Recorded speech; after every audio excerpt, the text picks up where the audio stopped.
The air grows thinner as she climbs. No breath is long or deep enough to satisfy Abby's lungs.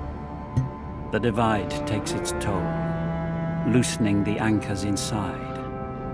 Her mind pulls feebly against it. For a second, the winds part the summit's cloud curtain. A monolith rises from the ridged peak ahead. Only the Guardian's tortured screams pierce the wind's unending roar.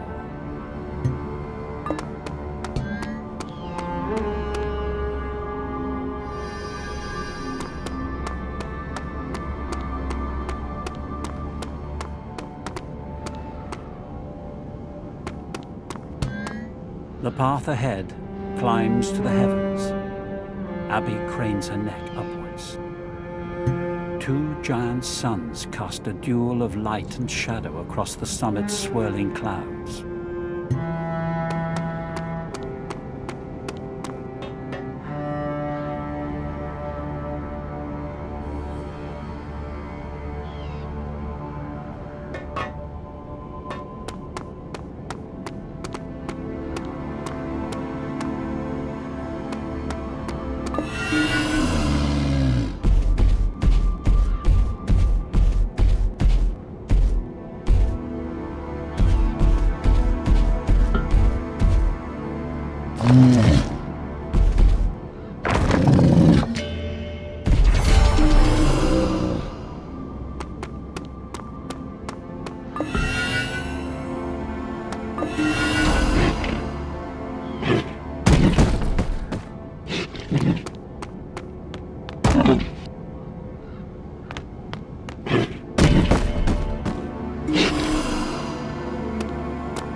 So many trials, and yet courage unfailing. I am close, Amitai. The summit nears. All around you is darkness. But still, what remains of your failing mind swipes at salvation. Perhaps you may yet succeed. Abby returns the comms unit to her satchel. Only a few paces lie between her and the cloudy summit.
Abby's shallow breath quickens as she looks for a way to progress. Within her mind, the dark floods rise further still. Visions flicker in the darkness against the tide's steady swell.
An incoming signal. The source is unfamiliar to Abby. Accepting it, she is startled by a strange voice. I only wanted to keep you close. Forgive me. Who? No, it cannot be. Listen to my voice, Abby. I can't recall anything. Look in your pack. There is a kernel, a seed. I put it there for this moment. The panic in the stranger's voice scares her. Confused, she searches her pack for that of which he speaks. Her hand fumbles upon the tree carving she found earlier. As she studies it, the shadows that had settled within her mind begin to lift. Images slowly return. She remembers a place that felt safe, a home. It's working. It worked for now, my child, but you cannot deny the gods their toll forever. You near a place from which you may not return. It is what I have always feared most.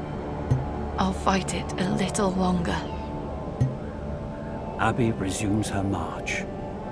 In her palm, she holds tightly the memento from her father. The trinket is now her only anchor to what is most precious inside. She glances at it repeatedly as she walks.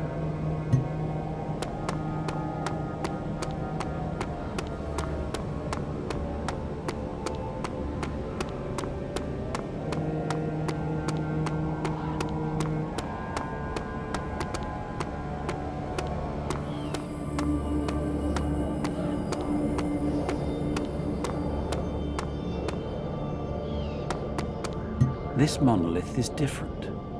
No words adorn the solemn slab. And yet, like the others, the form is similarly incomplete. At its center is a circular hollow. Running her hand across the cold stone, Abby finally understands. This is the wound she must repair.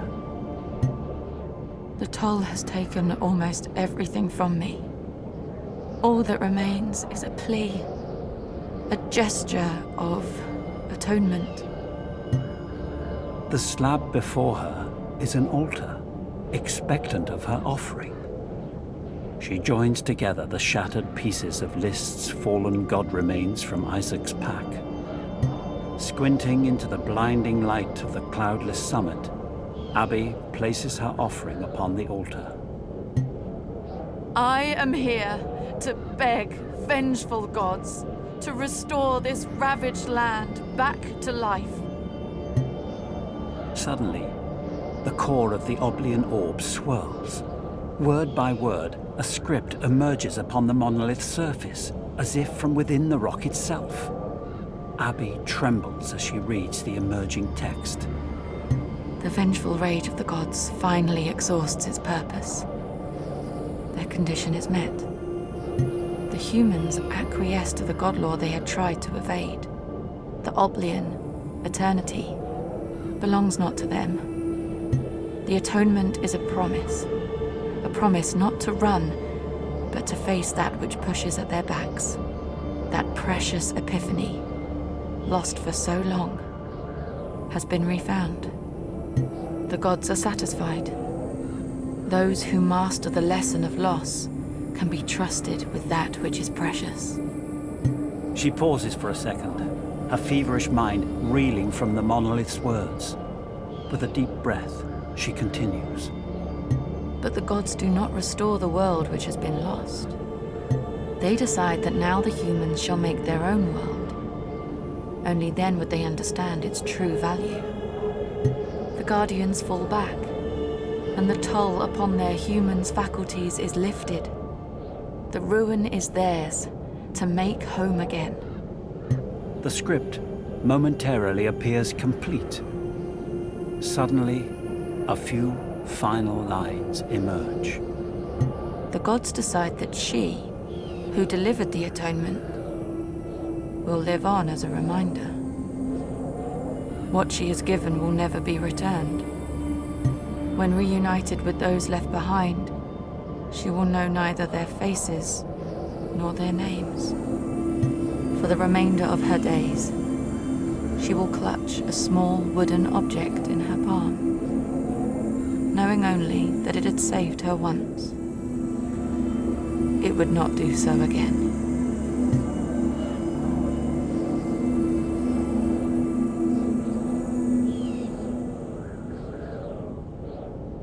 Not all that passes leaves its secrets waiting to be discovered inside a black box. But if those who yielded these ruins had done so, what would we have found inside?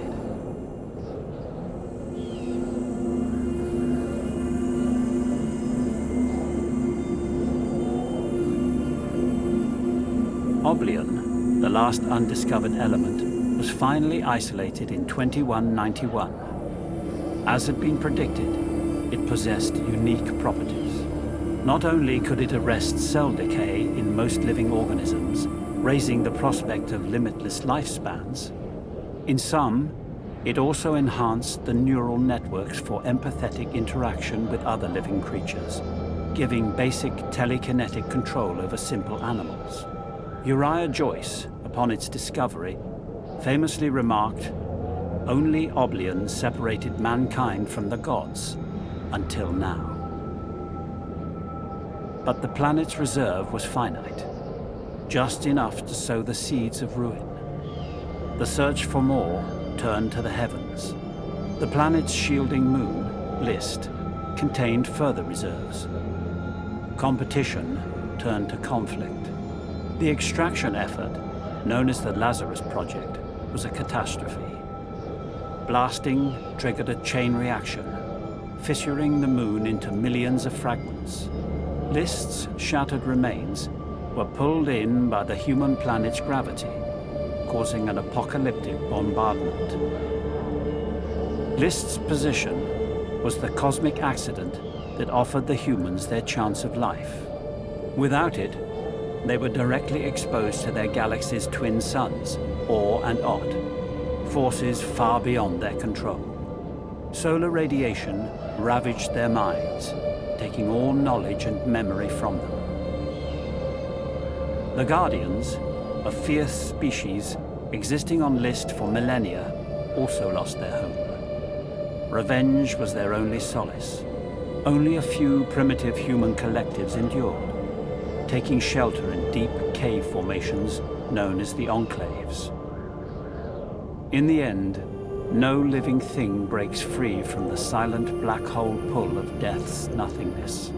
From a life's first second, its event horizon already lies behind it. The Oblion was the universe's most dangerous gift, a false mirage of escape from the sorrows of loss. The epitaph of a civilization cannot easily be contained in a few short words.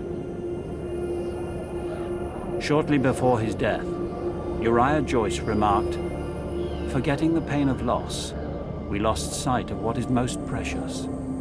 Those who follow us will have to relearn the lesson."